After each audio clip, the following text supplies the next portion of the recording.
ladies and gentlemen, it's Heinz Gaming here, bringing you another Battlefield 3 commentary, and before I start, I would just like to say that I am a new TGN FPS director, and I hope that you guys enjoy my videos. I'm going to be coming out with quite a few now that Battlefield 3 is out, and I just kind of want to introduce myself. So, my name is Kyle.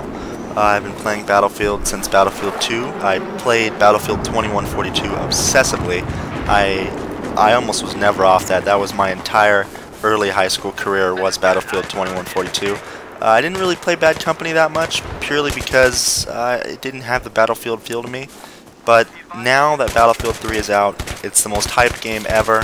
I can't wait to get really into it, and I already have like 12 hours playtime, and it's only been out for a couple days. But anyway, that's who I am. If you have any questions, for whatever reason, I don't think you will, but if you have any questions whatsoever, feel free to message me on my channel or comment in the video or whatever. I don't know. It's up to you guys. But in this video, I'm going to be giving you guys a little bit of a commentary / impressions of what I think, as a avid Battlefield fan, this game actually is. So in this clip you're seeing right now, it's one of my better lives of these last 2 days. It's on Caspian Border, 64-player conquest. I am playing as support on the Russian team, and it's going to center around the gas station here, and I'm going to make extensive use of C4. So while you're watching this clip, I guess I'll talk about the support class in general. I've played all the classes so far, majority of my time being spent on support, and I think all the classes are very well balanced. I think that if I were to choose the most powerful class at the moment, it'd probably be the support, if you know how to use it, because you can take out any vehicle with the support class, except helicopters and jets, but I primarily play on the ground, so I mean that C4 is such a powerful asset to me, allowing me to take out tanks and vehicle carriers, and you see there my gun just tears apart infantry as is. But support is definitely the most utility class, I think. You can replenish your team's ammo, take out vehicles. The second most powerful class probably going to be engineer, just for the fact that you can keep those vehicles up and you can destroy the vehicles, and you can place AT mines if you want to forego your use of the wrench. So it's kind of a give and take there, but so definitely most powerful support in my opinion, second most powerful engineer, with assault and recon still being powerful, not being underpowered by any means, but just not having as much what's the word I'm looking for? I'm looking for a word here. As much usefulness as the other two classes, because right now I've noticed that a lot of assault classes don't have the defibrillator, which is one of the reasons why I'd even play the assault class, is to revive people. And recon, well, to be honest, I hate recon, but it still is a good class because you can take out enemies from a distance, you can spot tanks, enemy infantry, what have you. So that's kind of my breakdown on the classes. If you have any questions, feel free to ask me. Moving on to some of the equipment that I've noticed that is either underpowered or overpowered. The C4 is definitely my favorite piece of equipment to use, and I think it's fairly balanced, because although it can take out a tank, and of course if you're playing support, you basically get an infinite supply with ammo. But if you're using C4, you see there, I have to stay there for a while to actually put the C4 on the tank.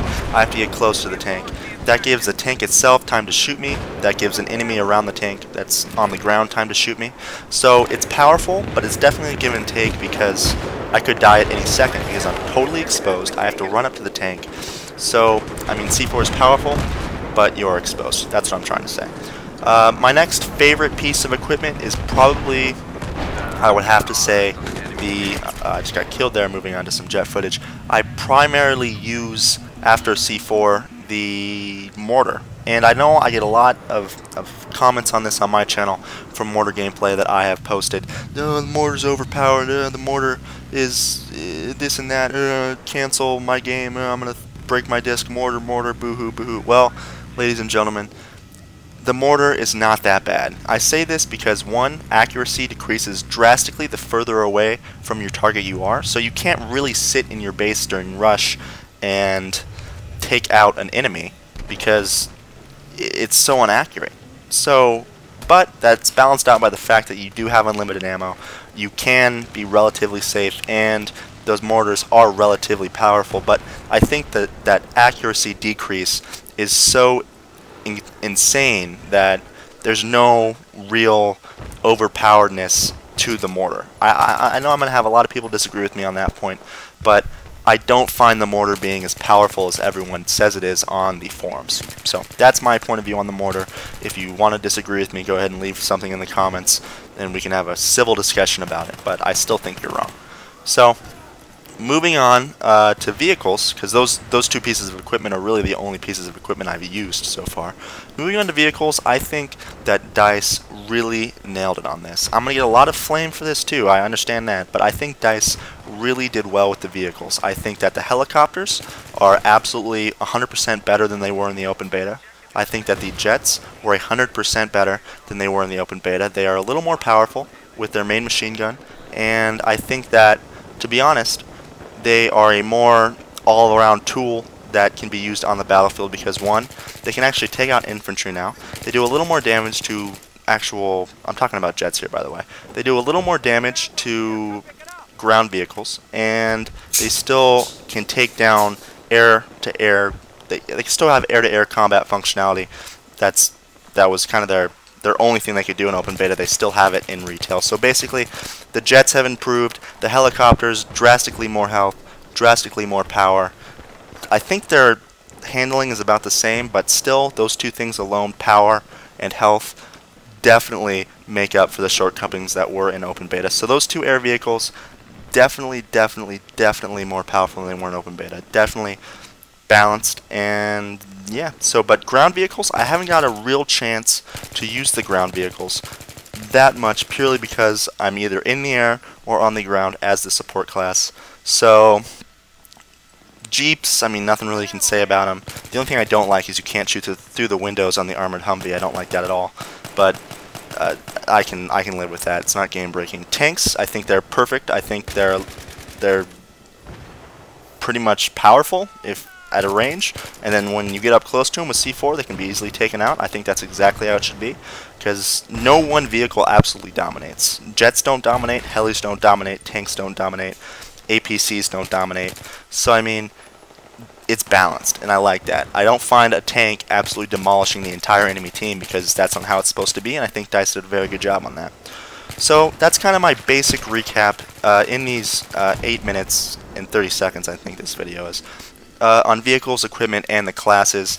I'm probably leaving a lot out, but this is a really short, just kind of first look, because I've only played for a day and a half, first look commentary on how I think the game is stacking up. And to be honest, in conclusion, I think this game is going to be a very good game, and I think it's going to have some staying power that a lot of people didn't think it would have, and I think it will have some staying power. And I'm looking forward to all the community events, the ladders with my clan, and making more Battlefield 3 videos, because I absolutely love doing it. So, in this last clip, kind of fun, just wanted to put that out there for you guys. But this is Heinz Gaming, and I'm so happy to be a TGN director. I'm going to go kill this APC right here, but I'm so happy to be a TGN director, and it's because of viewers like you that give me this chance, so thank you very much. This is Heinz Gaming, signing off.